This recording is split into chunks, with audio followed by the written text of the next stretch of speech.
मुझे ये चीज समझ में नहीं आ रही है, एक इंसान मर जाता है, ठीक है, और महाराष्ट्र के पॉलिटिक्स में वो बहुत बड़ा चेहरा है। उसको अभी मरे हुए कुछ दिन हुए नहीं है, ठीक है, श्रद्धांजलि अच्छे से हुई नहीं है, वो कहते हैं ना राख अच्छे से अभी ठंडी नहीं हुई है, और आप उनके उनके ऊपर इतनी क्या जल्दी थी कि आपने उनकी बीवी को पोजीशन देने की ठान ली। डिप्टी सीएम की तो पोजीशन है ना, कौन से बहुत सारे काम रुक जाएंगे आपके अगर आप थोड़े दिन रुक भी जाएंगे। और सही बात है, आपको इस सारे मसलों में बात करनी चाहिए। शायद उनके जो चाचा खाली रहेगा। मैं कब कह रही हूँ कुर्सी खाली रहे सर, तो इतनी नहीं नहीं नहीं नहीं इतनी जल्दी क्या चीज छुपाना चाह रहे हैं आप? जो अगर डिप्टी बारे बिल्कुल है, अगर वो पोजीशन में नहीं है तो पूरी इन्वेस्टिगेशन होगी कि क्या क्या हुआ है, क्या क्या पीछे क्या क्या चीजें हुई हैं, क्योंकि हादसा नॉर्मल तो है नहीं, प्लेन क्रैश हुआ है। तो पूरी जब इन्वेस्टिगेशन होगी, जब तक पूरी चीजें बाहर नहीं आ जाती, और उनके जो एलिगेशंस हैं, जो उन्होंने ये चीज कहा है कि मेरे पास पूरे करप्शन के जितने भी चीजें हैं बीजेपी के ऊपर, मोदी जी के ऊपर, मेरे पास सारे एविडेंस हैं, उस चीज की तो छानबीन होने दीजिए पहले जनाब। तब तो भाषा बोल रही हैं आप। अरे हम क्या है, हम थोड़ा सवाल क्या उठा देते हैं, हम ऑपोजिशन की भाषा बोलने लगते हैं। वही बात है कि जांच कराओ, सुप्रीम कोर्ट के जजों के माध्यम से कराओ। अरे था जब जिंदे थे तब क्यों नहीं बोल रहे थे आप लोग? अरे तो जिंदे थे तब वो खुद ही बोल रहे थे, हमको बोलने की जरूरत थोड़ी थी। जब वो जिंदे थे तभी उन्होंने सबके सामने बोल दिया कि मैं निकालूंगा, भांडा फोड़ूंगा सबका। लेकिन क्या हो जाता है कि कुछ टाइम के अंदर अंदर उनका प्लेन क्रैश में मौत हो जाती है, और आपको इतना सब कुछ बिना डिसीजन के, बिना शरद पवार के पूछे, वो उनके आप बोलते ना कोई सीनियर सिटीजन होता है फैमिली का, उनसे पूछ तो लेते एक बार, क्या सियासत कर अरे किसी की मौत में आप राजनीति करना चाह रहे हो क्या? और मुझे ये चीज समझ में नहीं आती। तो आप लोग कर रहे हैं। अरे राजनीति की हम कैसे कर रहे हैं सर? अरे तो सवाल उठाना है, नहीं तो सवाल उठाना जरूरी है ना सर। उसमें सवाल कैसा है? सवाल उठाना इसलिए जरूरी है कि इतनी सारी चीजों के बाद प्लेन क्रैश होना, और अजीत पवार जी पहले ये चीज बोलते हैं कि मेरे पास सारे एविडेंस है बीजेपी के खिलाफ में, मोदी जी के खिलाफ में, और उसके बाद उनका प्लेन क्रैश में मौत हो जाती है, ये सवाल पैदा नहीं होता। और आपको क्या लगता है ये जो पार्टी ऊपर बैठी हुई है, ये बहुत दूध की धुली है? इनको ये मतलब सारी चीजें बाय लॉ करती है, इन्होंने कुछ नहीं किया, सारे दूध के धुले हुए हैं। ईमानदार सरकार है, इसीलिए तो ईमानदार सरकार है, तभी तो सारे के सारे रेपिस्ट इन्हीं की सरकार में होते हैं, तभी तो हम भी सोचने में मजबूर हो जाते हैं सर। एक्शन भी तो होता है। और मैं आपको पहले बता दे रही हूँ, अभी टाइम है, अभी 13वीं होने दीजिए, सब कुछ होने दीजिए, थोड़ा टाइम है, कम से कम सीट की भी गरिमा रखिए। वो इंसान महाराष्ट्र की डिप्टी सीएम के तौर पर काफी टाइम से बना है, ठीक है, तो कम से कम उसकी राख को ठंडा होने दीजिए, उस सीएम पोजीशन का भी आप ख्याल रखिए कि कम से कम एक इंसान मरा है, उस इंसान की बदौलत उस सीट को जाना जाता है। ऐसे बहुत सारे सीएम्स हैं, डिप्टी सीएम है, पर सबको इतने खुली तरीके से जाना नहीं जाता है, क्योंकि फर्क होता है इंसान में। तो आप लोग पहले इन्वेस्टिगेशन होने दीजिए लोगों को। मुझे समझ में नहीं आता एक चीज, लोगों के अंदर कोई भी शंका है, लोगों के अंदर कोई भी ऐसी सवाल है, आप लोग वो सवाल को पहले बता दीजिए, उसके बाद करते रहिए जो आपको करना है। आप ही तो हो सर, अभी तो आप ही बैठे हो ना, एक 10 दिन के अंदर अंदर तो आपकी सीट नहीं जाने वाली। अरे बीजेपी की हमदर्दी देखिए, पति का निधन होता है, पत्नी को डिप्टी सीएम दे दिया, और शपथ ग्रहण भी हो रहा है, तो इसमें आपको क्यों दिक्कत है? दिक्कत ये है कि जरूरी है उनकी बीवी को मिलना चाहिए, मैं बोलूं जो लायक हो उसको मिलना चाहिए। तो वो राज्यसभा सांसद भी अरे तो नहीं तो अरे भाई क्या उनकी क्वालिफिकेशन, अजीत पवार जी की क्वालिफिकेशन जो रही है। दिक्कत है शरद पवार को, दिक्कत है कि इतनी जल्दी क्यों हो रही है? हाँ बिल्कुल है, दिक्कत है, तो बिल्कुल दिक्कत है, बिल्कुल दिक्कत है, क्योंकि हम लोगों को बीजेपी के ऊपर यकीन नहीं है, सीधी बात। प्लेन क्रैश हो जाता है, मरे हुए 10 दिन भी नहीं हो रहे हैं मुश्किल से, और आप उनके ऊपर राजनीति करने आ रहे हैं। हाँ, आपको उसकी बीवी को देना, आप नहीं कहा ना राज्यसभा मेंबर है, थोड़े टाइम रहने देते, बाद में दे देते। और मैं ये कह रही हूँ कि ना दे उनकी बीवी को, किसी अच्छे इंसान को देते, क्वालिफिकेशन के इंसान को देते, जो काम कर रहा है, ग्राउंड लेवल में वर्क कर रहा है अजीत पवार जी के साथ में, जो हमेशा से रहा है, जो उनकी बात कर रहा है। हाँ, जो ये चीज बोले कि हम सारे जो एलिगेशंस वगैरह लगे हम सामने लाके देंगे, उसको बिठाते तो मुझे समझ में भी आता। बिल्कुल जांच होनी चाहिए, तो जांच में क्या, और निष्पक्ष होना चाहिए, निष्पक्ष जांच होनी चाहिए, बिल्कुल। हाँ, हम लोगों को इस सरकार के ऊपर रत्ती भर भरोसा नहीं है सर, और ये नहीं है ना, बिल्कुल नहीं है, सीएम फडणवीस नहीं है, तो मतलब महाराष्ट्र नहीं। अरे तो जो अजीत पवार उस पार्टी का रहने के बावजूद उस पार्टी के ऊपर एलिगेशन लगा रहा है, तो कौन सी पार्टी दूध की धुली है? और कौन से देवेंद्र फडणवीस दूध के धुले हैं ये बताइए। देवेंद्र बता- फडणवीस मुख्यमंत्री हैं। अरे तो मुख्यमंत्री हो, प्रधानमंत्री हो, जरूरी है क्या कि आपको एक पोजीशन में हो तो दूध के धुले हैं आप? बिल्कुल भी नहीं है। सारे भ्रष्टाचार, सारे करप्शन आप ही लोग तो करते हैं। मैडम कोई एक ऐसा लॉजिकल बात बताइए जिससे आपको लगे कि हाँ उनकी निधन नहीं हुई है, अजीत पवार की, वो हत्या हुई है, प्लेन क्रैश में धमाका हुआ। मैंने आपको क्या बोला, मैं आपको बता रही हूँ, one of the safest place plane, ठीक है, जिसका 3 दशक में मात्र 3 प्लेन क्रैशेस हुए हैं उस पर्टिकुलर मॉडल के, उसका प्लेन क्रैश हो जाना वो भी लैंडिंग से पहले, एक चीज। दूसरी चीज, ऐसा क्या हो जाता है कि वही अजीत पवार जो पहले ये चीज बोल रहे थे कि मेरे पास बहुत सारी चीजें हैं, बहुत सारे एविडेंसेस है बीजेपी के खिलाफ में, स्पेशली मोदी जी के खिलाफ में, कुछ टाइम बाद वो जब अपने कॉन्स्टिट्यूएंसी जाते हैं वहां पे उनका प्लेन क्रैश हो जाता है। ये सर आप लोगों को क्या, हम लोगों के सर पे आप लोगों को क्या पागल लिखा हुआ था क्या? हमको समझ में नहीं। सरकार के फडणवीस ने जवाब दिया ना, क्या दिया? जिम्मेदारी के साथ उन्होंने कहा भाई कोहरा था, फॉग था, क्लियरिटी विजुअलाइजेशन ठीक नहीं था। तो इसका मतलब ये है कि अगर विजुअलाइजेशन ठीक नहीं था तो उनको आपको पहले देना ही नहीं चाहिए था ग्रीन फ्लैग के आप जाके अपना प्लेन उड़ा सकते हैं, ये भी नहीं देना चाहिए था। प्लेन उड़ा इसलिए ना कि ठीक होगा, और मैं मानती हूँ टर्बुलेंस हो सकता है सर, लेकिन जिसके पास में इतनी सिक्योरिटी है, जिसके पास में अनलिमिटेड बहुत सारी सेफ्टी पावर्स है, उसके बाद भी ये चीज होना, इसका मतलब या तो ये है कि आप लोगों का जो डिजिटल टेक्नोलॉजी है प्लेन के लेवल पे, जो पहले हुआ इलाहाबाद से लंदन तक जो प्लेन गया उसमें भी आपके डिफॉल्ट की वजह से ये सारी चीजें हुई, इसमें भी आपका ही डिफॉल्ट है, तो दोनों तरफ से तो डिफॉल्ट आपका ही है ना। या मैं मान लूं कि प्लेन क्रैश भी है, मैंने मान लिया प्लेन क्रैश है कि जानबूझ के नहीं किया गया, गलती से हुआ, इसका मतलब इसके पीछे भी आप जिम्मेदार। मतलब दुख के घड़ी में भी आपको सवाल पूछना? हाँ बिल्कुल पूछना है, बिल्कुल पूछना है। कोई मतलब नहीं है, अरे नहीं है ना, जब सरकार जो बैठी है वो अपनी शर्मया भूल सकती है, जो मरने हुए लोगों के ऊपर राजनीति कर सकती है, मरे हुए 5 दिन नहीं हो रहे होते हैं उस इंसान को, और डिप्टी सीएम की कुर्सी किसी और को दे दी जाती है, इसका मतलब उनको कोई फर्क नहीं पड़ता वो इंसान मर जाता है तो सोच रही है, उनके परिवार के लिए सोच रही है। अरे परिवार के लिए कौन बोल रहा है सोचने के लिए? जनता के लिए तो सोचो। कौन बोल रहा है परिवार के लिए सोचने के लिए? जनता के लिए इस सरकार ने आज तक जनता के लिए तो सोचा नहीं है, जनता को मार मार के कूड़े में डाल दिया हुआ है, और ये ऐसे बड़े बड़े नेताओं की फैमिली के बारे में सोच रही है। नहीं चाहिए हमको, रखो अपने पास में। हम लोग जो मांग रहे हैं उस चीज के बारे में बात करो, निष्पक्ष जांच होनी चाहिए, निष्पक्ष तरीके से। एकनाथ शिंदे ने तो कहा आप इंतजार कीजिए, सब चीज का जांच होगा। तो हाँ तो हम इंतजार ही कर रहे हैं ना। आप जब निष्पक्ष जांच करके हमारे पास में सारे एविडेंस ला देंगे, लोगों को बता देंगे ये चीजें हुई हैं, तब आप दे दीजिएगा पोजीशन। क्यों चाहते कि हर कुछ तुरंत हो यार? यूजीसी आता है तो तुरंत रोने लगती हैं आप लोग, पुलवामा होता है तुरंत रोने लगते, हर चीज में दिक्कत। तो क्या चाहते हैं पीढ़ियां बर्बाद हो जाए उसके बाद हम रोए? कितने दिन बाद रोए? आप ही मुझे बता दीजिए सर। का परिवार बर्बाद। सर एक बात, आप जैसे बोल रहे हैं तुरंत होना चाहिए, तुरंत ही होना चाहिए, ठीक है। आप क्या चाहते हैं कि रूल रेगुलेशन अभी आते हो उसमें 10 लोग मर जाए, 1 साल हो जाए, उसके बाद हम ग्राउंड में उतरे? क्या चाहते हो? लोगों की बलि देना चाह रहे हैं? क्या चाहते हैं आप? कैसी बातें कर रहे हैं सर? सरकार जो बलि दे रही है, इतना खर्च कर रही है, देश को विश्वगुरु बना। अरे तो सरकार का काम क्या है? सरकार का काम क्या है? अपना पेट पालना कि लोगों के लिए काम करना? यही तो काम है सरकार का। तो अजीत पवार का निधन ये सोची समझी साजिश है? बिल्कुल साजिश है। और आपको लगता है नहीं है तो इन्वेस्टिगेशन करवाइए, निष्पक्ष इन्वेस्टिगेशन करवाइए।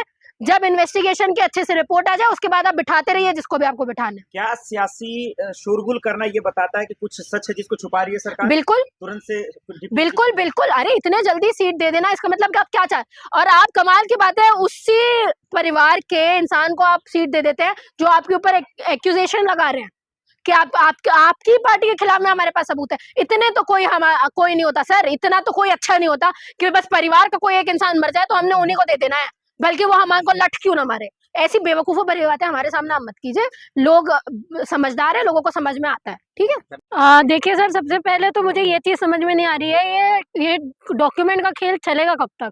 कोई किसी से डॉक्यूमेंट मांग रहा है, कल तक शंकराचार्य से योगी जी डॉक्यूमेंट्स मांग रहे थे, अब शंकराचार्य योगी जी से डॉक्यूमेंट मांग रहे हैं कि तुम हिंदू हो तो तुम बताओ। देश को तुमने क्या बना के रखा है? मुझे ये चीज समझ में नहीं आ रही है। देश में एक इंसान के तौर पर भी रहा जा सकता है ना, रिलीजन की बात है तो अपने घर तक करो भाई, तुमको इसमें पॉलिटिक्स करनी है, फिर अपने अपनों में बटना है। कल तक शंकराचार्य भी बहुत कुछ बोल रहे थे, उनके खिलाफ में, योगी जी के खिलाफ में बहुत सारी चीजें हो रही थी। अभी दिन के अंदर पेपर्स दिखाओगे हिंदू है कि नहीं, योगी जी ने बोला है? और नहीं दिखाया तो सत्ता से हटा देंगे। क्या करेंगे? जी, कुर्सी से हटाने की बात हाँ कर तो रहे हैं। कैसे कैसे हटा देंगे, मैं भी तो पूछ रही हूँ। ऐसा कोई लॉ है जैसे हटा देंगे?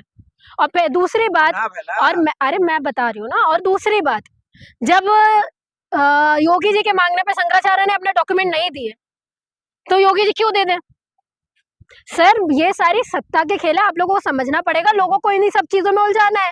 पहले मुसलमानों के साथ में कर लो, अब शंकराचार्य के साथ में कर लो, राजनीतिक रोटी सीखेगी किससे?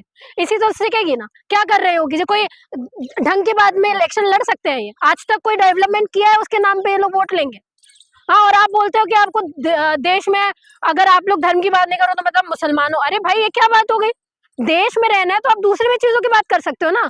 और फिर आप बोलते हो कि हमने ये बना दिया, वो बना दिया, हमने आईआईटी भी बनाई, आईआईएम भी बनाया। तो भाई उस चीज के नाम पे आप वोट लो, पर वोट आपको लेना है, राजनीति करनी है आप लोगों को धर्म के नाम पे। फिर आप लोगों को उलझना है, कभी मौलाना से उलझ जाते हैं, कभी शंकराचार्य से उलझ जाते हैं। आप लोगों के पास कोई काम नहीं रह गया यूपी में। स्कूलें बंद हो रही है वो तो आपको दिखता नहीं है, लेकिन शंकराचार्य वहां जाके नहा रहे हैं, करने देते, एक बार करके चले जाते, वो कौन सा हो हल्ला हो जाता? अभी जो इतना मुद्दा इन्होंने बनाया है, इतना होता ही नहीं सर। कानून व्यवस्था भी तो बिगाड़ रहे हैं शंकराचार्य जी। क्या सब कानून? धारियों को पीट रहे हैं। मैं आपको पूछ रही हूँ, हाँ। क्या कानून व्यवस्था बिगाड़ दी? क्या लेकिन जाने? ये भीड़ को योगी पुलिस कैसे कंट्रोल करती? तो ये सारी चीजें आपको सब जगह करनी चाहिए थी। मुझे ये चीज समझ में नहीं आती, कोई आपके विरोध में थोड़ा क्या बोल देता है, वहां पे आपको पुलिस याद आ जाती है, कानून व्यवस्था याद आ जाती है। हाँ, यहाँ पे हमारी बेटियां बैठ जाती है प्रोटेस्ट में तो आपको कानून व्यवस्था याद आ जाती है। आपके लोग जब आते हैं सड़कों पर तब आपको कानून व्यवस्था याद नहीं आती है। इसके अंदर हिंदू राष्ट्र की मांग करते थे, वही अब भगवा भगवा दोनों तरफ भगवा है और दोनों आपस में लड़ रहे हैं। देखिए मैं आपको, हाँ तो अब मुझे ही बता दो, कौन हिंदुओं की बात कर रहा था? यही सारे लोग हिंदुओं की बात कर रहे थे ना। अब क्यों बांट रहे हो फिर?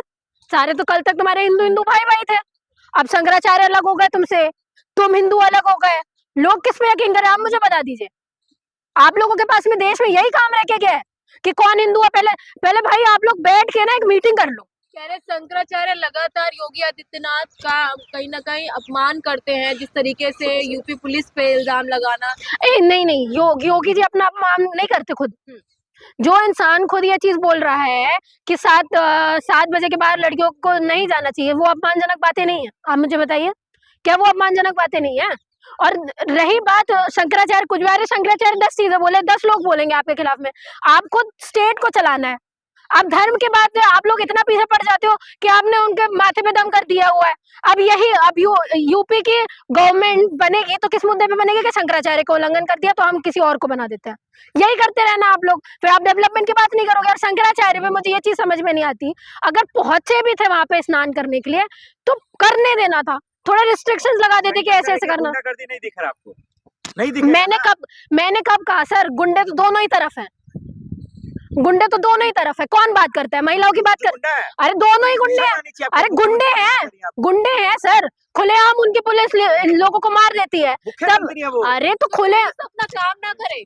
अरे तो मैं आपको बता रही हूँ ना मैडम, खुले आम आप फायरिंग कर देते हो, फायरिंग करने के पीछे बहुत सारी चीजें होती हैं, आप फायरिंग कर नहीं सकते। और लीस्ट टू लीस्ट अगर आप फायरिंग भी करते हैं तो इंसान के शरीर में पैर की तरफ फायरिंग की जाती है, लेकिन ये तो इंसान को मार ही देते हैं जान से।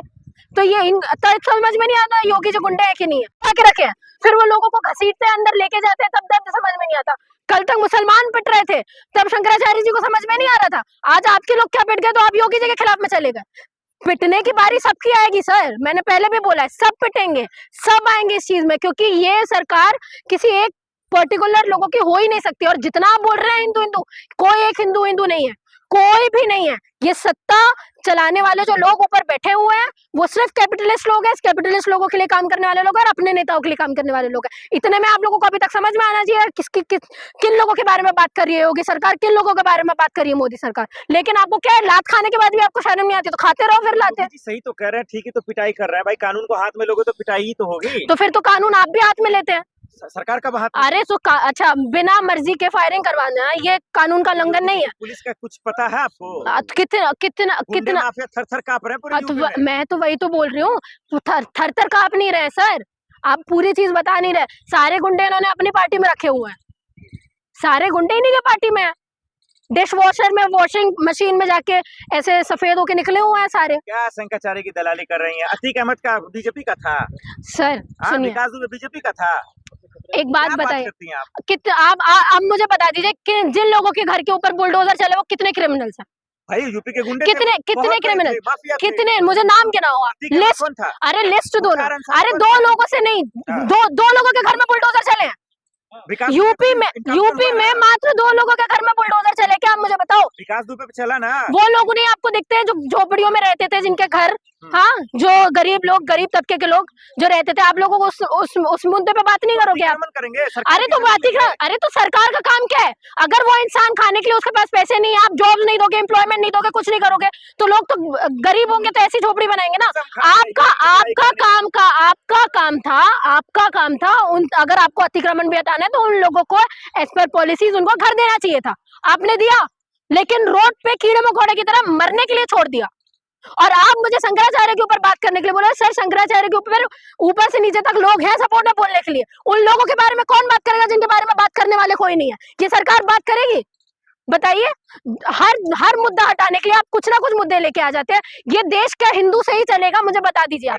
कल तक मुसलमान मार खा रहे थे, तब कहाँ गए थे ये सारे लोग? योगी जी को समझाने के बजाय जाइए शंकराचार्य जी को समझाइए, क्या समझाऊं मैं? राजनीति में ना आए दादा। और अच्छा, ऐसे तो फिर आपके मनुस्मृति के हिसाब से योगी जी को भी राजनीति नहीं करनी चाहिए? करेंगे वो? क्यों? अरे वो हिंदू है, अरे तो हिंदू है ना, जो ब्राह्मण, आपने मनुस्मृति पढ़ी है? मनुस्मृति के हिसाब से जो ब्राह्मण है, जो अपने आप को ब्रह्मचारी बोल रहा है, उसका काम पढ़ाने लिखाने का होता है, राजनीति करने का नहीं होता। तो राजनीति क्यों कर रहे हो? योगी जी में तो सारे गुण अरे हैं। तो राजनीति क्यों कर रहे हो? गुण कोई भी हो, तेल लेने का है गुण, पर जो मनुस्मृति बोल रही है उस हिसाब से फिर काम करो। लेकिन लेकिन आपने क्या किया? आपने क्या किया, मुझे ये बताइए, आपने क्या किया? आप शंकराचार्य के ऊपर उंगली उठा रहे हैं, फिर शंकराचार्य आपसे पूछते तो वो भी तो सही बात कह रहे हैं, अगर हिंदू हो तो राजनीति नहीं करनी चाहिए थी। पर अगर इस चीज में बात आ जाती है कि हम राजनीति करें, तो डेमोक्रेसी है, लोकतंत्र है, तब आपको संविधान याद आ जाता है। लेकिन हिंदू राज बनाना है तो मनुस्मृति याद आती है फिर आपको। जी कह रहे हैं योगी जी मुसलमान है, वो औरंगजेब जैसा काम कर रहे हैं, कमाल है भाई। मुसलमान होना गलत है? अगर योगी जी मुसलमान भी है, मैंने मान लिया, तो क्या हो गया? मुसलमान रह नहीं सकता? मुसलमान क्या देश नहीं चला सकता? अरे जो भगवा लहरा रहे उनको मुसलमान क्यों बोला? अरे पहले आप लोग डिस्कशन कर लो, पहले आप लोग डिसाइड कर लो कि मंदिर तोड़ने वाला हिंदू होता है, मंदिर बनाने वाला हिंदू होता है, योगी जी हिंदू है, शंकराचार्य हिंदू है। पहले आप लोग ये सारी चीजें डिसाइड करना, उसके बाद हम तक आना, बाद में हमसे पूछना। अपनी डिबेट में पहले खुद तो सुलझा नहीं पा रहे हो कि हिंदुओं की बात कर कौन रहा है? हिंदुओं को और डिवाइड कर रहे हो, आधे हिंदू शंकराचार्य की तरफ है, आधे हिंदू योगी जी की तरफ है, मोदी जी की तरफ है। आप क्या मानते हैं, योगी जी हिंदू है कि नहीं है? अरे हिंदू हो या ना हो, देश इससे नहीं चलने वाला। तुम काम क्या करते हो, लोगों के ऊपर क्या करते हो, इससे देश चलने वाला है, ठीक है मैम? तो ये हिंदू बोल के जो लोगों को बांटने का काम आप करते हैं, ये अपनी राजनीति पुरानी हो चुकी है, किसी और को जाके बताइएगा।